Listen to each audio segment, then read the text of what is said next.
All right, I'm starting this morning by disconnecting my 12-volt battery. And what I discovered was that I had no 12-volt power. I had 110, but as soon as I unplugged 110, I had no 12-volt power. And there really isn't an inline fuse in this motorhome. There is the silent switch in the panel that basically works a solenoid up here, this Intellettic open close state, right there on the right side of my Navion. But I went tracing, checking the ground, and even climbed under here and took the ground wires off from the battery, cleaned it all up, reposted, thinking maybe I had a bad ground. I did some tests on my converter. What I found was when I did the converter output, I got a good reading. So if you don't know how to do that, you turn your 110 on, come in then and turn your breaker off to the converter, remove your 230 mains, and then test your converter positive and negative. You should get about a 13.6 reading. And that checked out okay. That told me that the converter output was working. So then I came back to do a DC battery test. Same process, but with the 30 amps out, the 110 on. And by the way, you do have to turn that 110 back on after you remove these to do the test. I did the battery positive, converter negative. They have continuity battery negative, converter negative anyway. And I got 0 reading.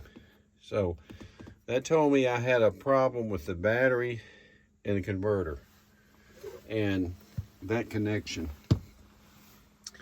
So I started going down the rabbit hole, and I started at the batteries and started tracing, and there is no inline fuse. Some coaches there you will find an inline fuse that you'll check, and that could be your problem. Not in this case. Like I said, the only break in the battery, or one of these, is at this switch. Well, when I clicked the switch on and off, I could hear the relay working. But to be sure, I came up here and used my multimeter, and I checked both posts, and when the switch was on or off, it gave me different readings. So when it's on, I had the same voltage on both sides of the post. You'll notice that there's a 5 amp fuse on top of each side too, so you want to check that and make sure it's good. But those were good. And when the switch was on, I did indeed get the same voltage reading on both posts. So basically you had a battery connection to the chassis and a battery connection to the house going through this solenoid. When I turned the switch off, then the right side post went to 0, the left side still had power, which you would expect. That's what you're doing, breaking the connection. So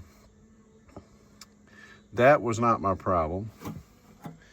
And so I began looking at these fuses, and I had nothing tripped. It all looked good.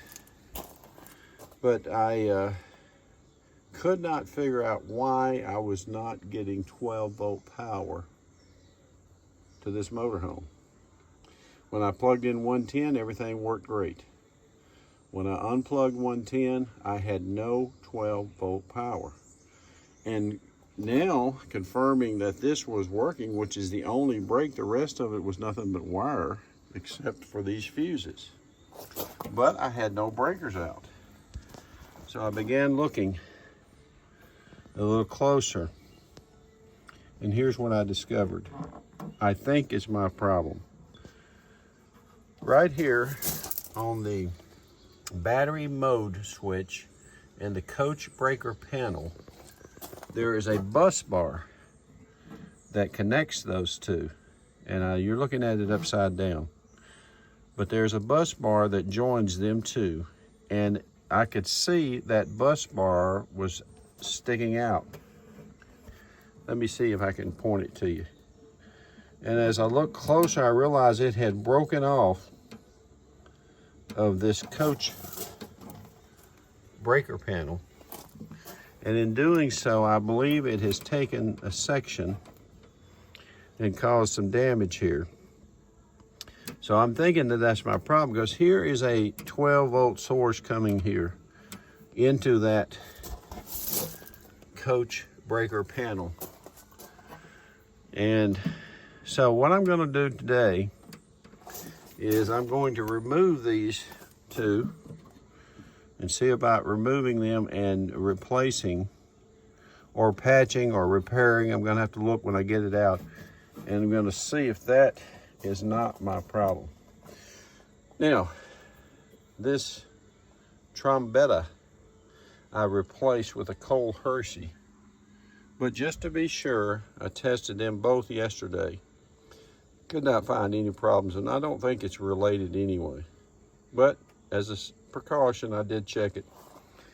So we're going to get on to this today, and we'll see if that's the resolution. If so, I'll post it, and maybe it'll be helpful to somebody else. Okay, and you can see that all I did was gently pinch these and remove these ring washers, or I'd call them lock washers, but I spun them off, and that released these two. And now you can get a better look at that crack, I think, down here. So I'm going to now take the two apart and start the process of trying to find replacements or repairing. Okay, and there she is, broken, which effectively, I am sure, probably caused a grounding problem. I'm going to see if I could possibly epoxy this back to at least test it and see if it works. So we'll see what happens. I'm also going to check for a replacement part, but you can see Mechanical Products makes this, but they don't sell directly. They like to go through Winnebago. This part was also used with Realty VWs, so, but let's see if I can't repair this. All right, so what I did was I took these two out, and I took this 40 coach breaker panel inside, and I went ahead and I pieced it back together and glued it. And for safety, I also put a little piece of Gorilla Tape across it. Come back out, and I have reinstalled it. One of the biggest problems was the broken ground. As soon as I did that, I came over, turned my house silent switch on, and I've got 12 volt again. So if you're having that problem and you're working on a Winnebago, Itasca, Navion, or View, there's no inline here at your batteries. You're going to be tracing this switch up the roof, potentially a solenoid somewhere in these fuse panels. Don't rely always on these being necessarily popped, because there's no ground there, but it did not pop. But that has solved this problem. Now this is an 08 Itasca Navion or a 07 Dodge Sprinter, tracing down a no 12 volt issue. Thanks for watching.